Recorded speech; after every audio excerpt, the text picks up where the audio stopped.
Vizag steel plant లో జరిగినటువంటి దుర్ఘటన అందరికీ తెలిసినటువంటి విషయమే. అదే రోజు 9 మంది సజీవ దహనం అయ్యారు. ఆ మెల్టెడ్ ఐరన్ ఓర్ పట్టంతో ఆసుపత్రిలో చికిత్స పొందుతున్నటువంటి వారిలో కూడా నిన్న ఒక వ్యక్తి మరణించినట్లుగా ప్రస్తుతం మనకు సమాచారం అందుతుంది.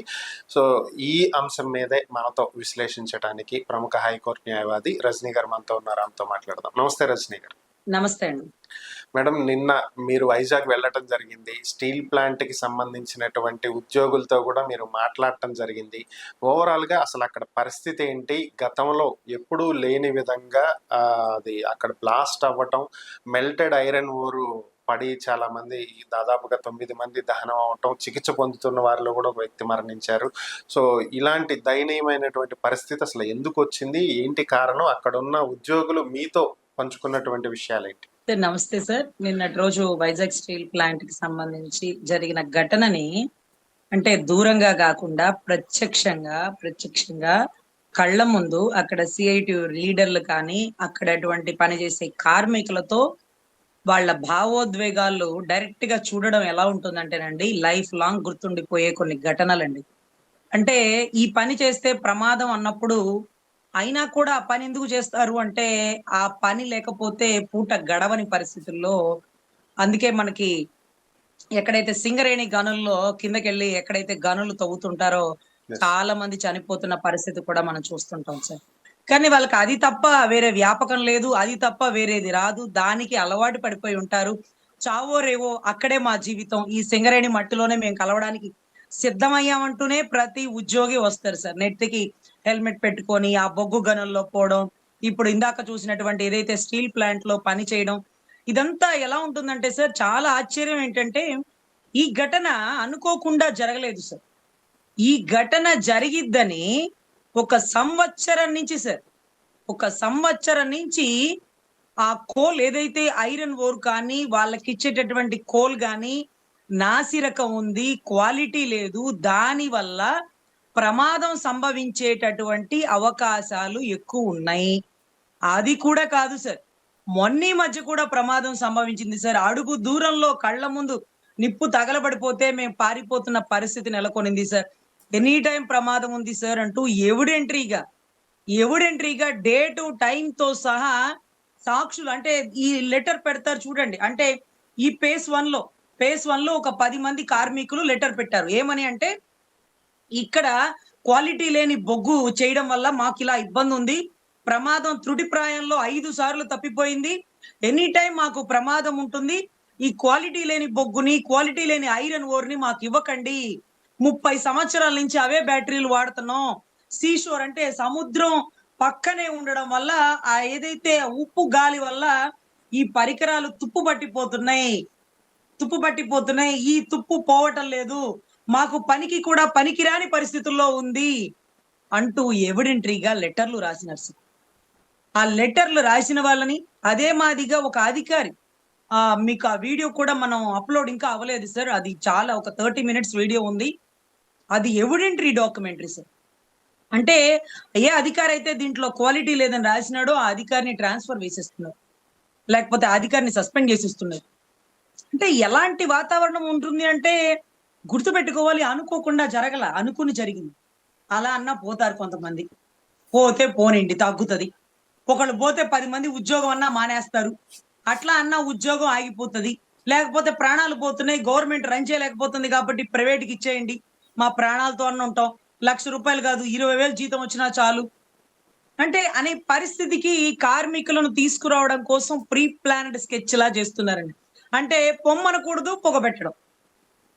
ఈ ప్రభుత్వం వచ్చాక సార్, ఈ ప్రభుత్వం వచ్చాక 10,000 మంది అడ్మినిస్ట్రేటివ్ స్టాఫ్ ని, 6,000 మంది ఇంపార్టెంట్ విభాగంలో ఉండేటటువంటి టెక్నికల్ స్టాఫ్ ని, అంటే ఇప్పుడు ఒకవేళ ఏదైతే ఆ లాడర్ పై నుంచి ఎత్తులోంచి కింద పడిపోతుంది అనుకోండి, అది పడిపోయే ముందే ఐడెంటిఫికేషన్ చేయగల టెక్నికల్ స్టాఫ్, లేదు అది గ్రాఫ్ తగ్గిపోతుంది, అంత వేడి తట్టుకోలేదు, మీరు పరిగెట్టండి, పారిపోండి అంటూ అక్కడుండే ప్రమాదం అప్పుడు వస్తున్నప్పుడు దాన్ని హెచ్చరింపగలిగినటువంటి టెక్నికల్ స్టాఫ్ లేరండి.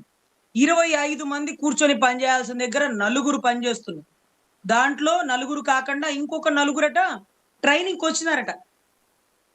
వచ్చినారట సార్. అలా అంత ఎత్తు మీద నుంచి అది నేల మీద పడిపోతే మీకు ఆ వీడియో కూడా పెట్టినాను సార్, గతంలో ఇలాంటి విస్ఫోటనం ఎలా జరిగింది అనేది. అలా పడిపోతే ఆ పక్కన ఉండి చుట్టుపక్కల ఉండే వాళ్ళందరూ భగ్గుమని నిప్పంటుకున్నట్టు చచ్చిపోతే సార్, సార్ డిఎన్ఏ మ్యాచ్ అవ్వక, డిఎన్ఏలు ఎవరి బిడ్డలు, ఎవరి తండ్రులు, ఎవరు ఏంటి అనేది అర్థం కాక, పర్ సపోజ్ అండి, అతనికి ఒక పెళ్లి కాలేదండి, అతని తల్లిదండ్రులు ఎక్కడో ఉన్నారో చచ్చిపోయారండి, అతను ఎవరు అనేది ఎలా తెలుస్తుందండి? డిఎన్ఏ ఒకటి మన బిడ్డల నుంచి కానీ, మన తల్లిదండ్రుల నుంచి కానీ మ్యాచ్ అవుతుంది కానీ, ఒక భార్య నుంచో, ఒక భార్య భర్త నుంచో అవ్వదు కదండి. సో ఇటువంటి పరిస్థితున్నప్పుడు ఆ డిఎన్ఏ టెస్టులు చేసి, ఇదిగో ఇదిగో ఈ ఈ బొగ్గు అంటే ఈ కాలిపోయిన ఎముకలు నీ భర్తవి, ఇదిగో ఇది సగం నిప్పు అంటుకున్నాడు చూడు, ఆడో మగో కూడా అర్థం కాని పరిస్థితుల్లో, ఓ ఇదిగో మీ అన్న, ఇదిగో మీ తండ్రి అని ఇస్తుంటే, నెత్తురు ముద్ద కాస్త ఈ రోజు రక్తపు ముద్ద, ఈ రోజు కాలిపోయిన బూడిదగా మారిపోతుంటే, అసలు కడు ఆశ్చర్యకరం ఏంటంటే, అక్కడ ఉండేటువంటి సిఐటియు ఒక వ్యక్తి అండి, సార్ మరి మీరు ఇలా మాట్లాడుతున్నారు, నాసిరకం అని మీరు రెడ్ హ్యాండెడ్ గా చెప్పేస్తున్నారు అంటే, మేము చెప్పేది ఏంటండి, ఒక సంవత్సరం క్రితం ఆ వైజాగ్ స్టీల్ ప్లాంట్ నుంచి వచ్చే స్టీల్ లో క్వాలిటీ లేదని స్టాంప్ వేసి పడేస్తే, మా జీతం సగం వచ్చినప్పుడు కూడా బాధపడలేదండి, మా ఉద్యోగాలు అందరివి తీసేస్తున్నప్పుడు కూడా బాధపడలేదండి. వైజాగ్ స్టీల్ ప్లాంట్ ఉత్పత్తిలో క్వాలిటీ లేదా అంటే, మాలో క్వాలిటీ లేదా అనేటటువంటి ఆంతరంగిక అభిప్రాయంతో బాధపడిపోయినటువంటి ఉద్యోగులు సార్. అంటే వాళ్ళ అసలు క్వాలిటీ లేదంటే ఇది మమ్మల్ని అనుమానిస్తున్నట్టు, మా పెంపకాన్ని అనుమానిస్తున్నట్టు, మా బిడ్డను ఎలా పెంచుతాం మాకు తెలీదా, మా ప్రాణం పెట్టి పెంచుతాం, కానీ ఎప్పుడు పెంచగలం? క్వాలిటీ అయినటువంటి కోల్, క్వాలిటీ అయినటువంటి ఐరన్ ఓర్ ఇవ్వాలి. అది జిందాల్ కంపెనీకి అమ్ముకుంటూ క్వాలిటీ లేనిది ఇస్తూ, తుప్పు పట్టిపోయినటువంటి 30 సంవత్సరాల నుంచి వాడేటటువంటి బ్యాటరీలు, పరికరాలు ఇస్తూ, మీరు ఉత్పత్తి చేయండి, ఉత్పత్తి చేస్తే ఆ వచ్చిన దాన్ని బట్టే, ఉత్పత్తిని బట్టే మీకు రిజల్ట్. అంటే పర్ సపోజ్ అండి, పర్ సపోజ్ ఒక ఎకరం పొలానికి ఓ ఇంత ఎరువు వేస్తేనే పంట దిగుబడి బాగా ఉంటది. ఎరువు ఎవరు, నీళ్ళు ఎవరు, కూలోళ్ళని పెట్టి కలుపు తీరు, పంట ఎంత వస్తే అంతే ఉత్పత్తిని బట్టి మీ జీతాలంటే అన్ని సమకూరుస్తేనే కదా పంట 4 బస్తాలు ఎక్కువ పండించగలడు రైతు. ఈ రోజు ఉత్పత్తిని బట్టి జీతాన్ని కట్ చేసేసి, కోసేసి, ముక్కలు ముక్కలుగా 40% తగ్గించిస్తూ, అందులో ఇందాక అసలు లోకేష్ గారి మాటలు అయితే అబ్బా సార్, ఇతన్ని ఒక సీఎం అభ్యర్థిగా అంటే ఒక సీఎం గా చూపించడం కోసం ఇతన్ని, ఈ సిచ్యువేషన్ ని నువ్వు హ్యాండిల్ చేయి, నువ్వు జనాల్లోకి వెళ్ళు, లేకపోతే నువ్వేంటో ప్రజలకి ప్రూవ్ చేయి అని పంపిస్తే, ఇతను చేసిన పని ఏంటండి సార్? అంతమంది 8 మంది చచ్చిపోయారు, ఎంతో మంది ఉద్యోగాలు తీసేస్తున్నారండి. అవునయా, ఉద్యోగాలు తీపట్టే అంతమంది చచ్చిపోయారు, ఉద్యోగాలు తీపోతే ఎక్కువ మంది చచ్చిపోయేవాళ్ళుగా. సార్ ఏం ప్రశ్న, ఏం సమాధానం? ఏ స్కూల్లో చదువుకున్నాడు సార్? చెప్తే ఆ స్కూల్కి ఏ పిల్లల్ని పంపించారు సార్? జనాలు 8 మంది చచ్చిపోయారు, ఉద్యోగాలు తీసేస్తున్నారంటే, మేము ఉద్యోగాలు తీయబట్టే 8 మంది చచ్చిపోయారు, ఉద్యోగాలు ఉంటే ఎంతో మంది చచ్చిపోయి ఉండేవాళ్ళు. బాగుంది. మళ్ళీ అక్కడ ఉండేటటువంటి కార్మికులు అంటే ఎలా ఉంటుందో మీకు తెలుసు కదా సార్. ప్రపంచ కార్మికులారా ఏకం కండి అన్నటువంటి కార్ల్ మార్క్స్ నినాదంలో, ఈ రోజు ఒక కార్మికుడు కష్టం వస్తే ఇంకో కార్మికుడు ఉద్యమై, ఉప్పనై, ఈ రోజు లాకౌట్లు చేసేసి, ఏదైతే ఫ్యాక్టరీల ముందు ధర్నాలు దిగుతున్నటువంటి దృశ్యాలు మనకు తెలీదా సార్? సో ఇటువంటి పరిస్థితుల్లో నీ ఇంట్లో బిడ్డ చచ్చిపోయిందా, నువ్వు ఎందుకు మాట్లాడతావు అని విసుక్కుంటాడేంటి సార్? వాళ్ళు బాధలో తిట్టచ్చేమో, కోప్పడచ్చేమో, మనం ఓర్పుగా, ఓపికగా ఉండాల్సినటువంటి తల్లి సమానమైనటువంటి ప్రభుత్వంలో మనం ఉండి, ఏంటే మాట్లాడతావు, అది అంతే ఇంత నువ్వు చెప్తాంది, నువ్వు ఇచ్చేది మేమా, మా తెలుసు ఎంత ఇవ్వాలో, అందరిలాగా ఇచ్చి వదిలేవు. అరే అందరిలాగా ఇచ్చే వదిలేమంటే ఏమి ఇచ్చినావయ్యా? అవతల వాడు పాలిమర్ గ్యాస్ లీకేజ్ అయినప్పుడు సార్, అది ఒక ప్రైవేట్ యాజమాన్యం, ప్రైవేట్ యాజమాన్యం డబ్బులు ఇస్తే వాళ్ళు తీసుకోవాలి, దానికి ప్రభుత్వానికి సంబంధం లేదు. కానీ ప్రభుత్వం నెత్తినేసుకుని వాళ్ళ దగ్గర నుంచి మేము తర్వాత తీసుకుంటాం కానీ మనిషికి ₹1 కోటి ఆన్ స్పాట్ లో రిలీజ్ చేసేసినారు. కానీ ఇక్కడ అయితే స్టేట్ బాధ్యత, లేకపోతే సెంట్రల్ బాధ్యత. స్టేట్ వీళ్ళతోనే ఉంది, సెంట్రల్ వీళ్ళతోనే ఉంది, కూటమి కలిసి ఉంది. ఇప్పుడు ఎవరు సమాధానం చెప్పాలి అంటే, ఆ ఘటన జరిగిన వెంటనే కుమారస్వామి గారు రెస్పాండ్ అయ్యారట, వచ్చారట. మరి కుమారస్వామి గారు రెస్పాండ్ అయ్యారు, మరి తమరు రెస్పాండ్ అవడానికి నెక్స్ట్ రోజా అంటే 2వ రోజు మీ ఏదైతే స్పెషల్ ఫ్లైట్ వెళ్ళే టైము కన్వీనియంట్, చక్కగా 10:30, 11కి ఫ్లైట్ ఎక్కి 11:30, 12కి దిగి ఆ స్పాట్ లోకి వెళ్ళి what ever it may be, me schedule ఎలా ఉందో, మీ షెడ్యూల్ ఎలా ఉందో, ఏదైతే లోకేష్ గారు పవన్ కళ్యాణ్ గారు ఒకే ఫ్లైట్ దగ్గర దిగి కలుసుకొని వచ్చి ఒకళ్ళు ఒక దిక్కున ఇంకొకళ్ళు ఒక దిక్కున స్టేట్మెంట్లు ఇచ్చేసినారు సార్. ఆఖరికి 25 లక్షలు ఒక ఉద్యోగం అన్నారు సార్. ఆ 25 లక్షలు అంటే 2013లో చనిపోయిన వాళ్ళకి దగ్గర దగ్గర 300 మంది చనిపోయిన వాళ్ళకి కూడా ఈ రోజుకి కూడా బెనిఫిట్స్ అరా కొరా కూడా ఇంతవరకు రాలేదట సార్. అరా కొరా కూడా ఇంతవరకు రాలేదట. ఎవరు ఒక 10 మందికి ఒక 5 ఏళ్ల తర్వాత, 7 ఏళ్ల తర్వాత, 10 ఏళ్ల తర్వాత ఇచ్చి వాళ్ళకి వచ్చినాయిగా, మీకు కూడా రేపు వస్తాయిలే.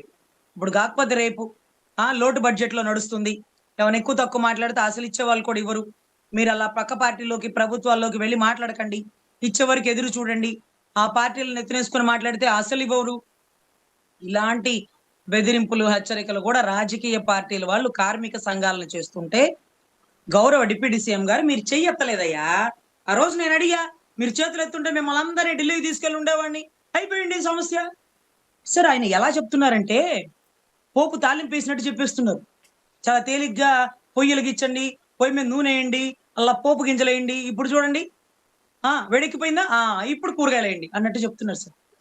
సరే ఆయన వాళ్ళు రోడ్డు మీద ధర్నాలు చేసినారు, ఉద్యమాలు చేసినారు, ఈయన వాళ్ళతో పాటు కలిసి ఉద్యమించారు, స్టేట్మెంట్లు ఇచ్చారు. ఇక చేతులు ఎట్టడాలు ఏంటండి? అరే మీతో పాటు తీసుకెళ్తానంటే వాళ్ళు సప్త సముద్రాలకు అవతలకు కూడా వచ్చేస్తారు కదా, కానీ చేతులు ఎత్తలేదంట, మీరు తీసుకెళ్లేదంట. అంటే అసలు ఎలా మాట్లాడుతున్నారు? ఎవరు చెప్తే మాట్లాడుతున్నారు? అలా మాట్లాడచ్చా? మాట్లాడకూడదా? పబ్లిక్ లో ఇమేజ్ ఎంత డ్యామేజ్ అవుతుంది. అసలు అంజయ్ గారు ఏం చదువుకున్నారు? దామోదర సంజీవ్ గారు ఏం చదువుకున్నారు? ఎంతో మంది గత ముఖ్యమంత్రులు ఏమేం చదువుకున్నారు? ఎవరైనా స్పెషల్ డిగ్రీలు చేసినారా? ఏదైనా సబ్జెక్ట్ అడిగితే నాకు తెలీదు, నేను వాళ్ళలా కంపెనీలు తీసుకురాలేను, నాకు దీని మీద అవగాహన లేదు. అవగాహన రాహిత్యంగా ఎందుకు రావాలి సార్? కొంత అవగాహన తెచ్చుకోండి. అవగాహన తెచ్చుకోండి. ఎన్ని సంవత్సరాల నుంచి ఐరన్ స్టీల్ ప్లాంట్ కి సంబంధించి ఎంత ఉద్యమ స్ఫూర్తితో వచ్చింది, ఇవన్నీ మనకు తెలీదా అండి? సార్ లోకేష్ గారు అయితే జూమ్ కాల్లో మిఠాల్ స్టీల్ ప్లాంట్ మొన్న ఈ మధ్య వచ్చింది కదా, నేను అందుకే చెప్పాను, ఎందుకయ్యా వాళ్ళ మీద విరుచుకుపడతావు? నువ్వేమన్నా జూమ్ కాల్లో తీసుకొచ్చినటువంటి స్టీల్ ప్లాంట్ అనుకున్నావా? అంటే పేల్చే బుల్లెట్లకి ఎదురుపోయిన ప్రాణాలు. ఒకడు చచ్చిపోతుంటే ఇంకొకడు వెనక్కి పారిపోతాడు. కాదు కాదు కాల్చే కొద్ది నన్ను కాల్చు, నన్ను కాల్చు, నన్ను కాల్చు అని అందరూ ముందుకొచ్చి ఆ బుల్లెట్ తాటికి ప్రాణాలు కోల్పోయి చనిపోతుంటే, అయినా కూడా ఇంకొకళ్ళు ముందుకొస్తుంటే, ఎవరైతే షూట్ అండ్ సైట్ ఆర్డర్ ఉన్న వాళ్ళు కూడా రివాల్వర్లు అక్కడ పడేసి పారిపోయిన పరిస్థితికి వచ్చింది సార్.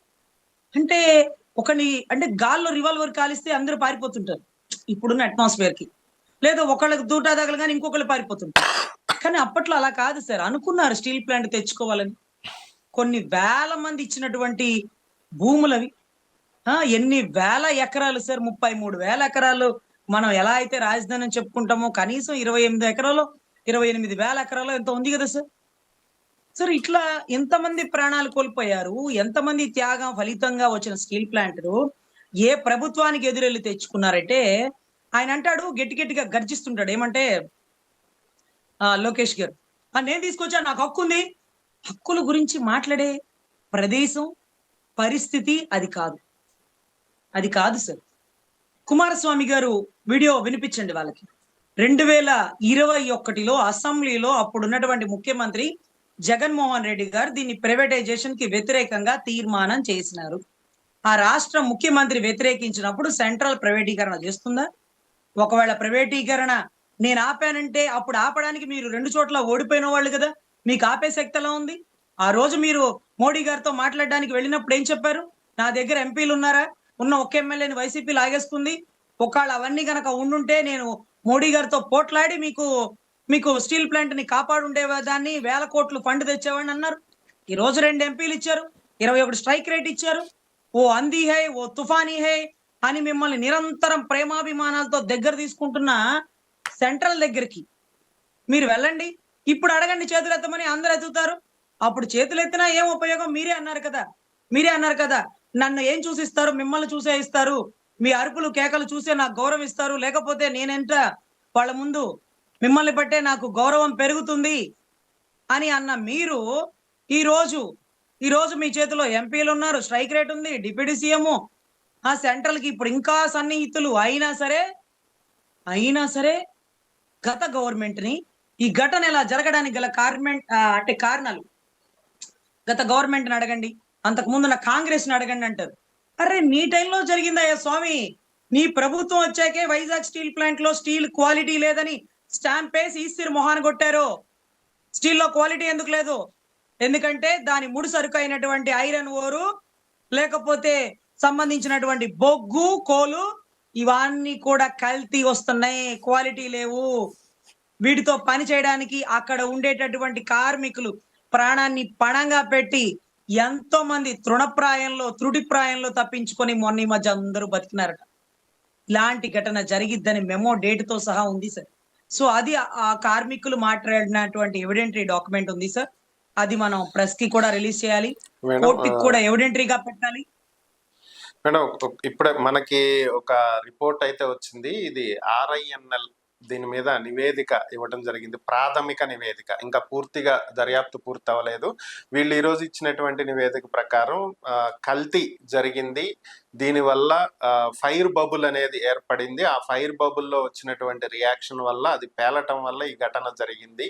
సో నాసి రకమైనటువంటివి దీంట్లో వాడటం జరిగింది, అదే దీనికి కారణం అని చెప్పి RINL ప్రాథమిక నివేదిక అయితే ఇచ్చింది. అంటే విచారణ కమిటీ ఏదైతే ప్రభుత్వం వేసిందో అది కూడా దీంట్లో క్వాలిటీ ఉన్నటువంటి మెటీరియల్ వాడలేదు అని చెప్పి తేల్చి చెప్పేసింది ఒక రకంగా. ఇది ప్రాథమికంగా వచ్చిన నివేదిక అయినా ఫైనల్ గా దాదాపు ఇదే ఉంటది. సో మరి ఇప్పుడు దీనికి ఎవరు బాధ్యులు, ఎవరిని ఈ ఘటనకి బాధ్యుల్ని చేయాలి, వారికి ఎలాంటి శిక్షలు పడే అవకాశం? సార్ వండర్ ఏంటంటే సార్, మీరు నమ్ముతారో లేదో, ఇలాంటి రిపోర్ట్ ఇలా రావడానికి గల బలమైన కారణం అక్కడ ఉండేటటువంటి కమ్యూనిస్ట్ కార్మికులు, శ్రామికులు సార్. వాళ్ళ దగ్గర చాలా ఎవిడెన్స్ నిన్న కూడా చూపించడం జరిగింది సార్. నేను చాలా మంది అధికారులతో కూడా పోట్లాడడం జరిగింది. ఏంటి సార్, మీ ప్రాణాన్ని పణంగా పెడతారా? నాసిరకం ఎందుకు ఇస్తున్నారు? ఏమ్మా అది నాసిరకం అని నువ్వెలా నిర్ధారిస్తావు? ఆహా, ఏం చెప్తే నిర్ధారితం అవుతాయో, ఏమేమి ఆధారాలు ఉన్నాయో కాగితాలు ప్రింట్అవుట్లతో సహా ఉన్నాయి. ఖరీదైనది క్వాలిటీ కలిగిన కోలుని జందాలకి ఎవరు పంపిస్తున్నారో, ఎవరు దాడి మరలిస్తున్నారో, ఎవరు దశమ భాగాల్ని షేర్లు తీసుకొని బతుకుతున్నారో, మొత్తం వాళ్ళ బతుకుల భాగవతాన్ని కమ్యూనిస్ట్ పార్టీలో CITU లీడర్లో బయటికి తెస్తారు సార్. అంటే అలా కాదండి, నేను అలా అనలేదండి, నేను ఇంకా ఎంక్వైరీ చేసుకుంటున్నానండి, ఎంక్వైరీ చేశాక కదండి చెప్పేదంటే, అయ్యో అన్నం వండే తల్లికి తెలియదా సార్? రోజు అన్నం వండుతుంది, ఈ బియ్యం మంచిదో కాదో, ఇరిగిపోతుందో ఉడకట్లేదో ఆ తల్లికి తెలియదా సార్? ఒక రైస్ అమ్మే షాప్ ఒకటి చెప్పగలుగుతున్నాడా? వండే తల్లికి తెలుస్తే ఫ్యాక్టరీలో పనిచేస్తున్న వాడికి 30 సంవత్సరాల నుంచి ఏ కోలు వాడితే ఎంత డిగ్రీలో అది లిక్విడ్ గా మెల్ట్ అవుతుందో, ఇంకా కూడా అదేంటి మెల్ట్ అవ్వట్లా, అదేంటి ఇంకా అవ్వట్లా, ఇన్ని డిగ్రీలో అయిపోవాలి, ఎందుకు అవ్వట్లా అని ఆలోచించి ఆఖరికి తక్కువ చదువుకున్నప్పటికీ అనుభవంలో ఉన్న వ్యక్తికి తెలిసినటువంటి విషయం మీలాగా AC రూమ్ లో ఉండేటటువంటి అధికారులకు తెలియదు సార్. అక్కడ ఉండే ఉష్ణోగ్రత, ఏ ఉష్ణోగ్రతలో ఏ మెల్ట్ లిక్విడ్ అయిపోయి ఏ పీరియడ్ లో ఎంత దూరం ట్రావెల్ చేయగలుగుతుందో కూడా వాళ్ళు అంచనా వేయగలుగుతారు. గాల్లోంచి పేలిపోయిందంటే, విస్ఫోటనం జరిగిందంటే ఆ లిక్విడ్ ఎన్ని పేసులు దాటి వచ్చింది. ఒకవేళ ఇక్కడ తప్పించుకున్నా ఇక్కడి నుంచి పక్క విభాగంలోకి ఇవ్వగానే అక్కడ నిప్పంటుకుంటది. ఆ సోదరుడు చెప్పాడు, అక్కడ జరిగింది కాబట్టి అక్కడ మంది చనిపోయారండి, మా దగ్గరకు వచ్చుంటే దగ్గర 30 మంది ఒకే గదిలో ఉండేవాళ్ళం. అది అంతా వచ్చేది, ఆ వచ్చే వేడికి ఇమీడియట్ గా దాన్ని మెల్ట్ చేసి ఆ స్టీల్ మార్చే విధానంలో 28 మంది స్పాట్ లో గదితో సహా షార్ట్ సర్క్యూట్ జరిగి చచ్చిపోతాం అనే పరిస్థితి అయితే నెలకొనింది సార్. సో అప్పుడు వాళ్ళు వాదించినారు, మీరు అంటున్నారు కానీ కల్తీ అని, అది ఎలా అన్నారు. సో ఇప్పుడు ఇందాకే వచ్చిన రిపోర్ట్ ని బట్టి మనం ఖచ్చితంగా ఏదైతే అక్కడ ఉన్నటువంటి అధికారులు నొక్కి వత్తాడిచ్చారు, ఇది కల్తీ అని. ఇప్పుడు కల్తీ వచ్చింది, ఏం జరిగింది రజనీ గారు? ఏం జరుగుతుంది సార్? స్టేట్ వాళ్ళే సెంట్రల్ వాళ్ళే, కేంద్రంలో వాళ్ళే ఉన్నారు, స్టేట్ లోను వాళ్ళే ఉన్నారు. ఏం జరుగుతుంది? కమిటీ వేసినాగా ఎంక్వైరీ చేసి అది అలా ఎవరు పంపిస్తున్నారు, పంపించిన వాళ్ళతో అగ్రిమెంట్ ఎవరు చేసుకున్నారు, ఆ అగ్రిమెంట్ ఏ సంవత్సరం వరకు జరిగింది, ఇవన్నీ కూడా ఒక యుగాలు యుగాలు గడిచిపోతాయి సార్. సో చాలా ఆశ్చర్యకరం సార్. దీంట్లో ఇలా అంటున్నానని ఏమనుకోకండి. ఏ పార్టీలు కూడా ఏమీ చేయలేవు సార్. తిరగబడాలంటే ఒక్క కమ్యూనిస్ట్ పార్టీనే సార్. ఈవెన్ దో బీజేపీని ఏమన్నా విమర్శించాలంటే ఒక్కొక్కసారి వైసీపీ కూడా 10 అడుగులు వెనక్కి వెళ్లి ఆలోచించిద్దేమో. కానీ మీ అధినాయకుడు చెప్తున్న మాట ఏంటంటే, మాకు సెంట్రల్ తో సన్నిహిత సంబంధాలు ఉన్నప్పటికీ అవి మా రాష్ట్ర ప్రయోజనాల మేరకే, మా రాష్ట్ర ప్రజలకు ఇబ్బంది కలిగినప్పుడు మేము మీతో కూడా పోట్లాడతాం, మీ మీద కూడా తిరగబడతాం అని జగన్మోహన్ రెడ్డి గారు చెప్పిన మాటల్ని బట్టి కొద్దో గొప్ప అడగాల్సి వచ్చిన రోజున మా రాష్ట్రానికి సంబంధించిన ఈ స్టీల్ ప్లాంట్ లో మీరు క్వాలిటీ లేకుండా ఇచ్చి మా వైజాగ్ స్టీల్ ప్లాంట్ నుంచి వచ్చే స్టీల్ లో నాణ్యత లోపం అనే ముద్ర వేస్తే అది మా రాష్ట్ర రిప్యుటేషన్ కి చెడ్డ పేరు అని ఒకవేళ ప్రభుత్వం మారితే 29 తర్వాత ఏమన్నా నిలదీసి అడుగుతాడేమో, కానీ 29 లోపల గడ్డి పరక కూడా పక్కకి కదలనివ్వరు. అది స్టేట్ ఓకే. అవనివ్వండి, సెంట్రల్ అవనివ్వండి. సో ఇక గౌరవ డిప్యూటీ సీఎం గారు దీని మీద ఏం చర్యలు తీసుకుంటారు? తప్పు చేసిన వారిని ఎంతటి వారినైనా ప్రశ్నిస్తారా? అమిత్ షా లాంటి గొప్ప గొప్ప వాళ్ళు కేంద్రంలో ఉన్నారు. కేంద్రంలో ఉన్నటువంటి కుమారస్వామి గారు, లేకపోతే ఇంకొకళ్ళు దీనికి సంబంధించిన అధికారులు, మరి వారిని ఏమన్నా గట్టిగా గర్జించగలరా? ఇప్పుడు యాక్చువల్లీ ఢిల్లీలో ఉన్నారు సార్ ఆయన. నిన్నే ఇక్కడ హడావుడిగా అయిపోయి ఢిల్లీకి వెళ్ళిపోయినారు. మరి ఢిల్లీలోనే ఉన్నారు కాబట్టి గట్టిగా గర్జిస్తారా? మరి ఏమన్నా అయిద్దేమన్నా పని? సరే, పని అవ్వకపోతే ఏముందిలేండి. 29లో అసలోడు రంగంలోకి దిగుతాడు. ఖచ్చితంగా కేంద్రాన్ని రాష్ట్ర ప్రయోజనాల దృష్ట్యా ఏమని అడుగుతాడు. ఈలోపు కమ్యూనిస్ట్ వాళ్ళు కూడా చాలా దృఢంగా గట్టి పోరాటం అయితే చేస్తారు. ఎందుకంటే ప్రాణాన్ని పణంగా పెట్టి పని చేసి జీతాలు సరిగ్గా రాక సార్, ఒక్కొక్క వాయువుని పీలుస్తుంటే ఆ గాలి పీల్చడం వల్ల అక్కడ ఉండే 100లో 60 మంది క్యాన్సర్ బాధితులు పడుతున్నారు సార్. అయినా కూడా అక్కడే పని చేయాలేమో తెలియట్లేదు సార్.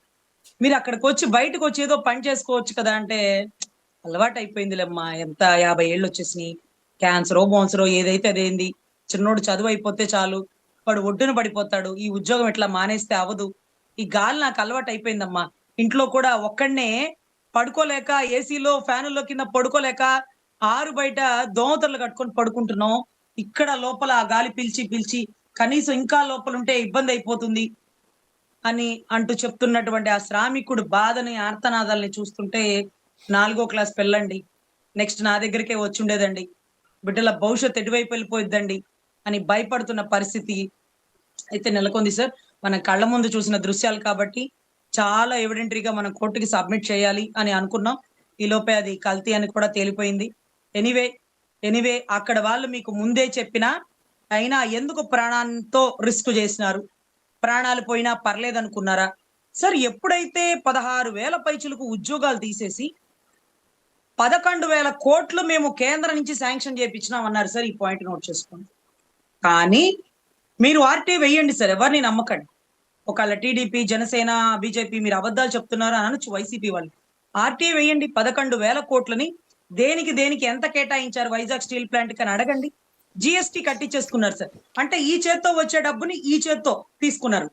మరి దాంట్లో ఐరన్ ఓర్ కి ఎంత ఖర్చు పెట్టినారు, కోల్ కి ఎంత ఖర్చు పెట్టినారు, లెక్క బయటకు తీయమనండి సార్. చాలా చాలా ఆశ్చర్యం అండి సార్. ఇది రోజులు పైబడే కొద్దీ ఇంకా ఎన్నో ప్రాణాలు పోయే పరిస్థితి అయితే నెలకొనింది కాబట్టి సో మనం దీన్ని ఖచ్చితంగా చాలా సీరియస్ గా మనం తీసుకోవాలి సార్. ఇంకా ఏ ఒక్క ప్రాణ నష్టం జరగకుండా ఖరీదైనటువంటి క్వాలిటీ కలిగినటువంటి ఐరన్ ఓరు, కోల్ ఇవ్వాలా, లేకపోతే మా వల్ల కాదు ప్రైవేటీకరణ చేసేస్తాము, ఇలా అయితే మీ ప్రాణాలు కూడా పోతాయని అక్కడ ఉండే ప్రజల్ని భయపెట్టి వాళ్ళతో సంతకాలు తీసుకొని, లేకపోతే ఆ వ్యవస్థతో సంతకాలు తీసుకొని ప్రైవేటీకరణ చేసేస్తామంటారా సార్? దీంట్లో ఒక వ్యక్తిని ఒప్పుకోవాలి సార్, కేఏ పాల్ గారు సార్. సరదాగా కాసేపు నవ్వుకోవడానికి మీకు అనిపించిద్దేమో, కానీ ఎన్నో దేశాలని మోకరిల్లిచ్చినటువంటి ఆయన గొప్ప ప్రార్థన ఏదైతే ఉందో ఈ రోజుకి వైజాగ్ స్టీల్ ప్లాంట్ లో ప్రైవేటీకరణ కాకపోవడంలో పవన్ కళ్యాణ్ గారి పాత్ర ఏమో గాని నోటి మాటలకు ఏముందండి, ఆయన నోటి మాటలతో పని అవ్వదు. అప్పుడు ప్రభుత్వంలో ఉన్న జగన్మోహన్ రెడ్డి గారు 21లో అసెంబ్లీలో జీవో పాస్ చేసినారు, లేకపోతే తీర్మానం చేసినారు కాబట్టి ఆపారు. కానీ ఆయనతో పాటుగా కేఏ పాల్ గారు పూనుకొని కోర్టులో కేసులు వేసి హైకోర్టులో జడ్జి శేషసాయి గారి దగ్గర ఇంకిద్దరు ముగ్గురు దగ్గర ఈ రోజుకి కేసులు పెండింగ్ ఉండి స్టాడర్లు తెచ్చి లీగల్ ఫైట్ చేసినాడండి. నీకు రాజకీయానికి అవసరం కోసం ఒక 100 మంది జనాన్ని వేసుకొని రోడ్ల మీద పడిపోతే ఉపయోగం ఉండదు. కోర్టు మీద పడాలా, కోర్టులో స్టే ఆర్డర్లు తేవాలా, స్టేటస్ కో ఆర్డర్లు తేవాలా, ఇంజెక్షన్ ఆర్డర్ తేవాలా. ఇవన్నీ తెచ్చుకోవాల్సింది పోయి రోడ్డు మీద ఎలక్షన్ స్టంట్ కోసం పనిచేయడం కాకుండా గొప్పగా కేఏ పాల్ గారు పనిచేసినారు సార్. నాకు అనిపించింది ఈ 2 ఏళ్ళు 3 ఏళ్ళు ఆయన ముఖ్యమంత్రి చేస్తే బాగుండు, వీళ్ళందరూ దిగిపోయి మళ్ళీ ఎలక్షన్ వచ్చే వరకు ఆయనైతే చక్కగా పరిపాలిస్తాడేమోనని కొద్దో గొప్ప నమ్మకం వస్తుందండి వీళ్ళ ముగ్గురు కంటే. ఈ త్రిసభ్య కమిటీ అంటే అంటే ఆయన మాటలు ఎగతాళి కాదండి. అసలు నిన్న కూడా అడుగుతున్నారు క్వాలిటీ లేనిది ఇవ్వడం ఏంటి, అసలు ఏమనుకుంటున్నారు మీరు అంటే. భాష ఏదో తేడా ఉంటది కానీ భావం బాగా క్లారిటీగా ఉంటది సార్. ఆలోచించదగిస్తే excellent KA Paul sir. Sir మీరు రంగంలో దిగండి సార్. వైజాగ్ మీ ఏరియా, మీరు అక్కడి నుంచే ఎదిగారు. వైజాగ్ లో స్టీల్ ప్లాంట్ లో మీకు ఎంతో మంది సన్నిహితులు సుపరిచితులు ఉంటారు. సో వాళ్ళ కోసం గట్టి ఫైట్ చేయండి. మీరు వాళ్ళకి అండగా నిలబడాలని మనస్ఫూర్తిగా ప్రభుత్వాన్ని కాదు కేఏ పాల్ గారిని కోరడం అవుతుందండి. 29 ప్రభుత్వం వచ్చాక జగన్మోహన్ రెడ్డి గారు బల్లగుద్ది సెంట్రల్ తో పోట్లాడైనా 11,000 కోట్లు కాదు ఇంకా కావాలని తెప్పించగలరు, క్వాలిటీగా ఇప్పించగలరు. వైజాగ్ స్టీల్ ప్లాంట్ నుంచి అద్భుతమైన క్వాలిటీ స్టీల్ ని ఉత్పత్తి చేయగలరు. Okay, thank you madam. ఈ అంశం మీద మీ విశ్లేషణ అందించినందుకు ధన్యవాదాలు.